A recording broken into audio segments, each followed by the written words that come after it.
the face, the only face, the real face of women's basketball, period. She did it again, Caitlin Clark, shattering records, creating new viewership records for USA Sports. She did it again. Y'all keep running around trying to pretend like this person's the face of the league, that person's the face of the league, because something happened inside the WNBA last week that, according to many observers, received very little attention from the mainstream media. Once you hear the full story, it's easier to understand why the situation has sparked so much discussion behind the scenes. It began quietly, as many major controversies often do. A player wasn't suspended for an on-court altercation, ruled out because of a failed drug test, or benched for poor performance. Instead, she was reportedly banned through a union-related restriction that came with very little public explanation. There was no detailed press conference, no clear accountability, and no thorough statement from the league. For a few days, it appeared as though the situation might pass without attracting much attention. But that didn't happen. The one person many people never expected to react, or at least never expected to speak publicly, was Caitlin Clark. And whenever Caitlin Clark comments on a major issue, people tend to pay attention. Before going any further, it's important to understand the timing. Clark had just added another achievement to her career by earning Player of the Week honors. Most athletes would use that moment to celebrate, appear in interviews, and enjoy the recognition. Instead, she stepped into a controversy that had nothing to do with her on-court numbers and delivered a message that many believe sent shockwaves throughout the league's leadership, sponsors, and business partners. According to the claims circulating, her position was straightforward: bring Sophie Cunningham back, remove the restriction, or she would consider walking away, taking much of the audience that follows her with her. Supporters viewed it as a powerful stand rather than a routine disagreement. To understand why that statement drew so much attention, it's important to know more about Sophie Cunningham. Cunningham is more than just another player on the roster. She has built a reputation for being outspoken, competitive, and genuine. Instead of relying on polished public relations messaging, she has developed a connection with fans through her personality and intensity on the court. She earned that following through consistent performances and an authentic style that many supporters appreciate. However, according to critics, that same authenticity may have made her a controversial figure in certain circles. The reported restriction arrived without a detailed explanation. Instead, there was very little official information, creating the kind of silence that often leads to more questions than answers. Fans quickly noticed. Rather than reacting with immediate outrage, many simply wanted clarification. What exactly happened? Why was Cunningham affected? Who made the decision? And why wasn't anyone publicly explaining it? Those questions remained unanswered, and when Clark addressed the issue, many felt her comments filled the information gap left by the lack of official communication. What happened next became even more significant because Clark's reported response wasn't viewed only as an emotional statement, it also carried major business implications. The WNBA has experienced remarkable growth in recent years. Television ratings have improved, attendance has increased, and sponsorship opportunities have expanded well beyond what many expected just a few seasons ago. Much of that momentum has been associated with one player. Every television executive, sponsor, advertiser, and business partner understands the influence Caitlin Clark has on audience engagement. When Clark plays, viewership doesn't simply rise, it often surges. Regular season broadcasts have reportedly attracted audiences exceeding 1.4 million viewers, numbers that rival playoff broadcasts from only a few years ago. Those audiences reflect the impact one player can have on the league, and nearly everyone connected to women's basketball recognizes that reality. Because of that, if Clark were ever willing to step away, even temporarily, the business consequences could be substantial. She didn't reportedly make the point through a social media argument or a carefully prepared statement from representatives. Instead, the message was presented clearly, leaving little room for different interpretations. The financial implications are easy to understand. Advertising commitments, long-term sponsorship agreements tied to audience expectations, and television contracts built around strong ratings could all face uncertainty if one of the league's biggest attractions were no longer involved. That possibility is what many believe captured the attention of executives behind closed doors. According to supporters of this view, Clark wasn't creating controversy for publicity or attempting a public relations strategy. She publicly aligned herself with Sophie Cunningham and, in doing so, outlined consequences that many business leaders could immediately recognize as carrying significant financial risk. Behind the scenes, according to reports coming from multiple sources, the response was far from calm. Instead of measured discussions, there was what many described as controlled panic, presented publicly as a series of emergency meetings. Within hours, network representatives were reportedly in contact with league offices. Brand partners began raising questions that quickly shifted from routine concerns to much more direct conversations. At the center of those discussions was one key question: how did the situation reach this point, and how could it be resolved before it turned into a larger public relations crisis?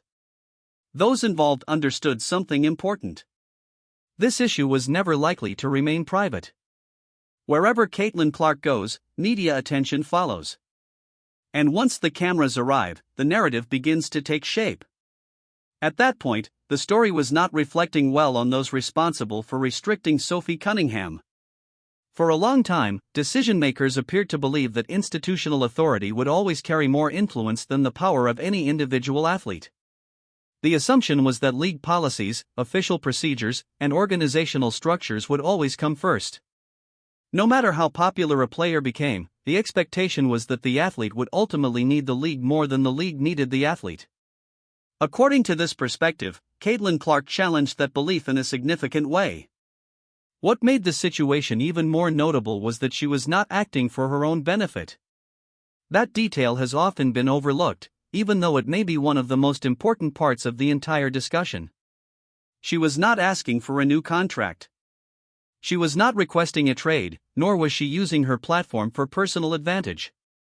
Instead, she used the influence she had built through her popularity and public support to stand behind another player. In doing so, supporters argue that she did more than defend Sophie Cunningham. They believe she reshaped the conversation about the balance of power between athletes and sports organizations, particularly in women's basketball. Players who had quietly accepted decisions they disagreed with for years were watching closely. They witnessed what could happen when someone with enough influence decided to use it. They also saw confidence within leadership circles appear less certain than before. For many observers, that represented a meaningful change. Whether temporary or long-lasting, the moment has already become part of conversations across locker rooms. It is discussed in team group chats, after games, and during private conversations whenever players consider whether to speak openly or remain silent about issues they believe deserve attention. According to many supporters, Clark's actions gave athletes a different example of how influence can be used. Looking at the bigger picture, there is another question that continues to stand out, and it may be one of the most difficult for league leadership to answer. How was this possibility overlooked in the first place? Caitlin Clark has never been known as a passive figure. Throughout her career, she has built her reputation on authenticity, maintaining a strong connection with fans, and remaining true to herself regardless of whether it was convenient for those in leadership positions. She has never developed a reputation for changing her message simply to preserve institutional harmony.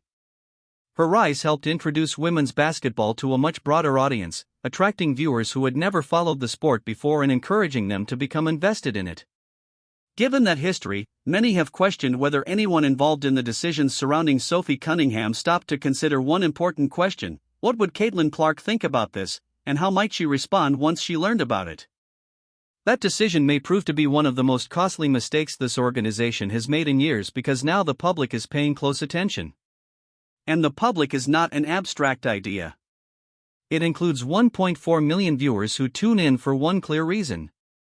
It also includes the brands that chose the WNBA as their platform because of the cultural attention Caitlin Clark has brought to the league.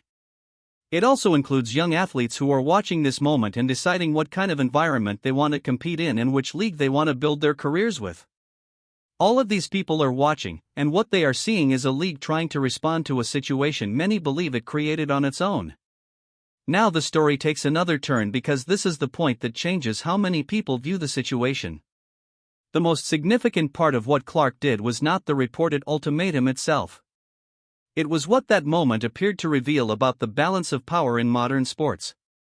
For decades, professional leagues, player unions, and front offices have operated under one basic assumption: no matter how talented an athlete is, they can eventually be replaced. The belief has always been that the organization is bigger than any one player, and that loyalty belongs to the team or league rather than the individual wearing the uniform. That approach allowed organizations to make decisions on their own, enforce policies with limited public explanation, and manage player behavior through contracts and financial leverage. It remained effective because even the biggest stars often had more to lose by challenging the system than they had to gain by resisting it. However, that equation changes when an athlete's personal brand becomes larger than the institution itself. When fans are following a player more than the league, and sponsors are investing because of one individual's influence rather than the organization alone, the balance of power begins to shift. At that point, leverage does not simply change, it can completely reverse. Many observers believe Caitlin Clark has reached that stage faster and more completely than almost any athlete in the modern era of women's basketball. Rather than building it through strategy alone, she earned that position through consistent performances, her personality, and a genuine connection with millions of fans. Many of those supporters followed her from college into the professional game, creating a level of loyalty that traditional marketing cannot easily produce. That connection has become something the league now has to consider whenever major decisions are made, because any issue Clark publicly questions quickly becomes more than an internal policy discussion. It becomes a headline. It also becomes a conversation for sponsors seeking clarity about the direction of the league. League executives reportedly understand something they may wish they had recognized much earlier: managing today's WNBA may also require managing its relationship with Caitlin Clark, not simply managing Caitlin Clark herself. That represents a very different challenge. And the discussion does not end with Sophie Cunningham, because every major decision from this point forward could be viewed through the possibility that Clark may decide to speak publicly again. That reality has the potential to influence how institutions operate. It may affect which discussions take place behind closed doors and which voices are included in decisions that were once handled by only a small group of executives. According to this perspective, what Clark set in motion is larger than a debate over one player's reported ban. It may represent a lasting shift in how influence and authority are distributed throughout the sport. Whether those changes are highly visible or happen quietly over time, many believe their effects could be felt for years. The public reaction has also been noteworthy. It did not simply become another trending topic on social media. For many fans, it developed into something much larger, bringing together widespread attention and discussion in a way that surprised even some of Clark's strongest supporters. Fans who rarely agree on anything suddenly found themselves united. Their message was clear, emotional, and supported by real action. They made it known: we're here for Clark, we're here for Cunningham, and our support, or our absence, will be noticed. Viewership boycott campaigns, sponsor tagging efforts, and waves of comments across the league's official social media channels quickly gained momentum. It felt less like a planned campaign and more like a movement that had already taken on a life of its own. The kind of genuine public response that marketing experts spend years trying to create but rarely achieve. What stood out even more than the frustration was the deeper feeling behind it. Many fans believed Clark had spoken on their behalf. To them, she represented the passion and commitment of supporters whose voices are often overlooked in major league decisions. By speaking out, she expressed what countless fans had been thinking all along: this matters. We're watching, and these decisions won't go unnoticed. The league is now facing a decision that extends far beyond Sophie Cunningham's situation. Whatever happens next could shape its relationship with Clark and, through her, with the league's audience for years to come. If the league reverses course quickly and quietly, it sends a message about where influence now exists in women's basketball. If it stands firm and the disagreement continues, the criticism is likely to grow with every new headline. And if it chooses a compromise that satisfies neither side, it risks keeping the controversy alive even longer. None of the available options are simple, and that alone shows how much the situation has changed. Just weeks ago, those deciding Sophie Cunningham's future appeared to hold all the leverage. Now, they are the ones under pressure, carefully considering every move while knowing each decision will be examined, questioned, and compared to what Clark publicly called for. That is not a position major sports organizations are used to facing. More often, that pressure falls on the athletes themselves. Looking back, the way this story has developed is remarkable. A player expected to quietly disappear from the spotlight became the focus of one of the biggest conversations in women's basketball. The organization that made the original decision is now defending its position, while the player who stepped forward was not advocating for herself but for a teammate. She used the influence she earned through authenticity and connected it to a message of fairness that millions of people immediately understood and supported. What unfolded this week was more than a basketball story. It highlighted what can happen when public influence begins to outweigh institutional authority. It showed what happens when a star's impact extends beyond the game itself, when loyalty becomes influence, and when an athlete at the height of her career decides that winning on the scoreboard is not the only priority. Instead, she made it clear that protecting fairness was just as important, and she said it openly for everyone to hear. Now the biggest question remains the same. It is the question being discussed in league offices, production meetings, and sponsor boardrooms alike: what happens the next time she decides to take a stand? Because many believe there will be a next time. And now, everyone is watching to see what comes next.